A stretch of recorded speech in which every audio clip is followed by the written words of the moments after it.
So one question I've always asked myself as a Jujutsu Kaisen fan, and I'm sure many of you have wondered too, is why didn't Gojo fight Sukuna when he had 15 fingers? Why did he wait so long, even until Sukuna had regained all his power, before finally confronting him? It's been one of the biggest questions on my mind. After rereading the chapters, I believe I've figured out why Gojo didn't dive in and fight Sukuna right away. At first, it seemed like it made sense. Back then, Gojo probably could have defeated Sukuna, right?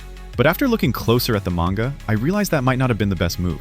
Gojo was actually right to wait before challenging Sukuna. What's up guys, my name is Richard and welcome back to the channel. In today's video, we're diving into why Gojo didn't face Sukuna when he had 15 fingers. If you enjoyed the video, make sure to like, share, and subscribe. Also, hit the notification bell so you never miss an update when I post a new video. With that said, let's dive right into it. Now, Gojo wasn't being weak or afraid. No, he wasn't running from the fight. It was all about timing, preparation, and understanding what was at stake. Gojo's choice to hold back wasn't an accident. It was a calculated decision that ultimately played a huge role in defeating Sukuna.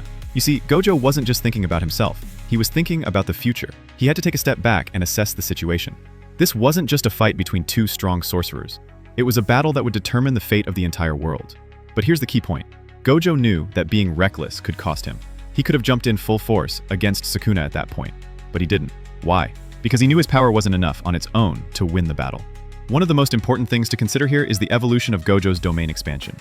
If we remember back when Gojo was released from the prison realm, there was a lot of speculation around whether or not his domain expansion had been improved during his time locked away.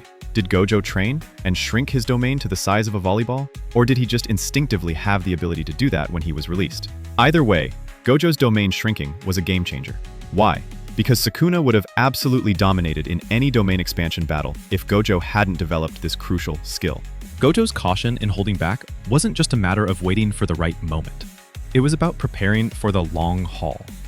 If Gojo hadn't made this improvement, Sukuna would have won any domain battle, no question.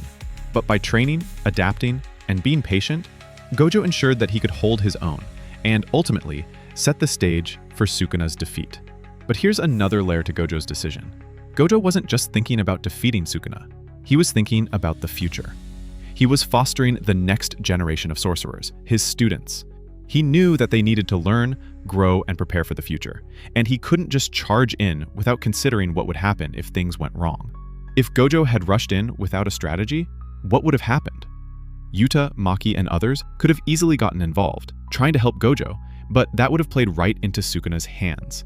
Sukuna is a master manipulator. He would have exploited that and used Gojo's students against him. It would have been a disaster. But because Gojo was cautious, he gave his students time to formulate a strategy, one that would eventually lead to Sukuna's defeat. The tactical advantage here was essential. Gojo's plan allowed them to team up and take down powerful enemies like Kenjaku, setting up a series of moves that worked against Sukuna. Without this foresight, everything could have spiraled out of control.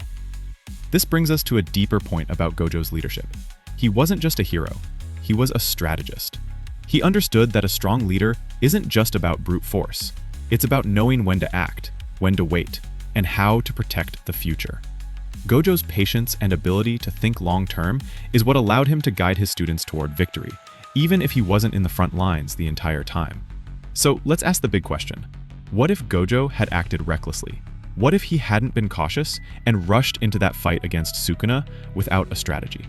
Well, the truth is, Gojo would have been at a huge disadvantage, and his students would have been too easily manipulated by Sukuna. They wouldn't have been able to formulate the plan that ultimately led to Sukuna's defeat. Gojo's strategic approach, fostering the future and building up the next generation, wasn't just important, it was vital. So to wrap it all up, do you think the main reason Gojo didn't fight 15-finger Sukuna at that crucial moment was simply because he was being cautious? Or do you think there's another deeper reason behind his decision? I'd love to hear your thoughts down in the comments section. And hey, if you enjoyed this breakdown, you know what to do. Hit that like button, share with a fellow fan, and don't forget to subscribe so you don't miss any of the upcoming content. I'll definitely be seeing you all later. Remember to keep questioning the decisions of your favorite characters, because sometimes even the strongest heroes have to think before they act. Catch you next time.